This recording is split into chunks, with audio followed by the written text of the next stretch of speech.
আমাদের শুনেছেন আজকের আলোচনার বিষয়। সবাইকে সালাম, শুভেচ্ছা, আসসালামু আলাইকুম। আমরা একটা কথা স্পষ্ট করে বলতে চাই যে জুলাই গণ অভ্যুত্থান, অনেক আত্মত্যাগ এর উপর দাঁড়িয়ে বর্তমান সরকার গঠিত হয়েছে। সরকার গঠনের পুরো প্রক্রিয়াটি যেভাবে হয়েছে সেখানে সর্বসম্মত আলাপ আলোচনা এই প্রক্রিয়ার মধ্যে দিয়ে হয়নি। সেখানে একটা যে বাস্তবতার মধ্য দিয়ে আমরা দেখেছি যারা কিছুটা বিশেষত ছাত্র আন্দোলনের প্রতিনিধিরা এবং সংশ্লিষ্ট যারা ছিলেন তারা এই সরকারকে, অন্তর্বর্তী সরকারকে বিদ্যমান সংবিধানের কাঠামোর মধ্যেই কিন্তু গঠন করেছে। অর্থাৎ 106 অনুচ্ছেদের মধ্যে দিয়ে তারা কোর্টের পরামর্শ নিয়েছেন এবং কোর্টের পরামর্শ নিয়ে একটা যাকে বলে ডক্ট্রিন অফ নেসেসিটি কিংবা একটা বিশেষ প্রয়োজনীয় মানে একটা বাস্তবতার প্রয়োজনে যে নীতি গ্রহণ করতে হয় যেটা সংবিধানে উল্লেখ নাই সেটা কোর্ট পরামর্শ দিয়েছে এবং সেই অনুযায়ী কিন্তু আসলে এই অন্তর্বর্তী সরকার গঠিত হয়েছে।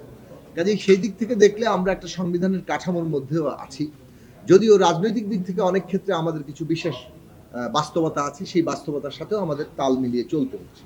কিন্তু আমরা যেটা পরিষ্কার করে বলতে চাই, এমন কোনো পদক্ষেপ নেওয়া ঠিক হবে না যাতে এই অন্তর্বর্তী সরকার যে যে নিয়মের মধ্য দিয়ে গঠিত হয়েছে, যে ধারাবাহিকতা আছে সেটা নিজেই ক্ষতিগ্রস্ত হয়ে যায়। মানে অন্তর্বর্তী সরকারের বৈধতা নিয়ে প্রশ্ন ওঠে কিংবা সংবিধান স্থগিত করার মধ্য দিয়ে এক ধরনের রাজনৈতিক অস্থিতিশীলতার পরিস্থিতি সৃষ্টি হয়।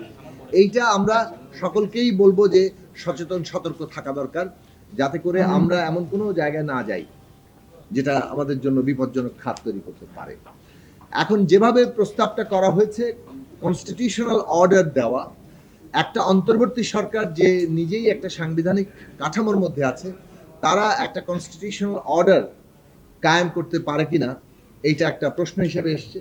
এবং এই কনস্টিটিউশনাল অর্ডার কায়েম করে তাকে গণভোটে নিয়ে যাওয়া, এরও কিন্তু কোনো সাংবিধানিক ব্যাখ্যা নেই। তাহলে এই সাংবিধানিক ব্যাখ্যাটা কোথা থেকে আসবে? তারা বলছেন যে আজকের প্রস্তাব অনুযায়ী, যেটা আর্টিকেল 22, যেটা আমাদের জুলাই ঘোষণাপত্র, সেই অনুযায়ী জুলাই ঘোষণাপত্রের আর্টিকেল 22-তে কিন্তু গণতান্ত্রিক নিয়মতান্ত্রিক ব্যবস্থার কথাই বলা হয়েছে। ফলে সেই গণতান্ত্রিক নিয়মতান্ত্রিক ব্যবস্থার মধ্যে আসলে বাস্তবত এইরকম একটি কনস্টিটিউশনাল সাংবিধানিক একটা অর্ডার এবং যেটা গণভোটে যাবে, যেটার কোনো বিদ্যমান সাংবিধানিক ব্যাখ্যা নেই। ফলে এই অন্তর্বর্তী সরকার সেই জায়গায় গেলে এটা আসলে আমাদের যে কনসেনসাস, আমরা যেটার উপরে দাঁড়াচ্ছি, যে একটা ঐকমত্যের ভিত্তিতে আমরা এই রাষ্ট্রের গণতান্ত্রিক উত্তরণটা সম্পন্ন করতে চাই, সেইখানে আসলে এটা বাধা হয়ে দাঁড়াবে কিনা। কারণ ঐকমত্য যদি না হয় তাহলে কিন্তু আমরা একটা সংকটের মধ্যে পড়ে যাব। ফলে আমরা মনে করি না যে আমাদেরকে এমন কোনো পথ নেওয়া উচিত যেটা মনে হবে যে আমরা পারস্পরিক শক্তির পরীক্ষায় অবতীর্ণ হচ্ছি এবং সেই শক্তির পরীক্ষার মধ্য দিয়ে আমরা আসলে আমাদের কি বলে রাজনৈতিক কর্তৃত্বটা কায়েম করতে যাচ্ছি। সেইটা অনিবার্য সংঘাতের দিকে নিতে পারে। ফলে আমাদের দিক থেকে আমরা গত বৈঠকেও প্রস্তাব তুলেছি, আজকের বৈঠকেও আমাদের মূল বক্তব্য এটাই যে যে সময়টা বর্ধিত করা হয়েছে, এই সময়ের মধ্যে অনেকগুলো প্রস্তাব আছে। আমরা রাজনৈতিক দলগুলো এবং দেশের অন্যান্য স্টেক হোল্ডাররাও তারা পারস্পরিক আলাপ আলোচনা করে যথাসম্ভব একটা ঐকমত্যের জায়গা আমরা পৌঁছাই, কিভাবে এই যে আমাদের জুলাই সনদ সেটা বাস্তবায়ন হবে। সেই ঐকমত্যের পথটাই গণতান্ত্রিক উত্তরণের পথটা তৈরি করবে। শান্তিপূর্ণভাবে আমরা একটা জায়গায় পৌঁছাতে পারবো, নির্বাচন হবে এবং তার মধ্য দিয়ে জনগণের ক্ষমতা প্রতিষ্ঠিত হবে এবং জনগণের হাতে ক্ষমতা ফিরবে।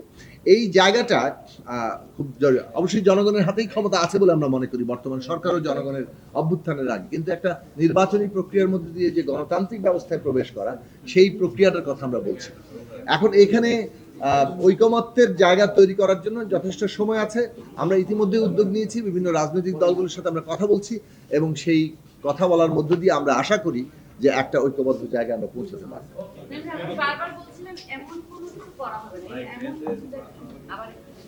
এমন কোনো কিছু যেটা হচ্ছে যে একটা হচ্ছে ঐকমত্যের ভিত্তি নয়, মানে ঐকমত্যের ভিত্তিতে হচ্ছে না, এমন কোনো কিছু যেটা আসলে বর্তমান সরকারের বৈধতাকে প্রশ্নবিদ্ধ করে, অথবা সংবিধানের স্থগিত করা, অথবা সংবিধানের উপরে কোনো একটা সুপ্রা কিছু চাপিয়ে দেওয়া, যেটা আসলে একদিকে সাংবিধানিক সংকটের জায়গা তৈরি করতে পারে, অন্যদিকে হচ্ছে এটা ঐকমত্যকে ভেঙে দিতে পারে।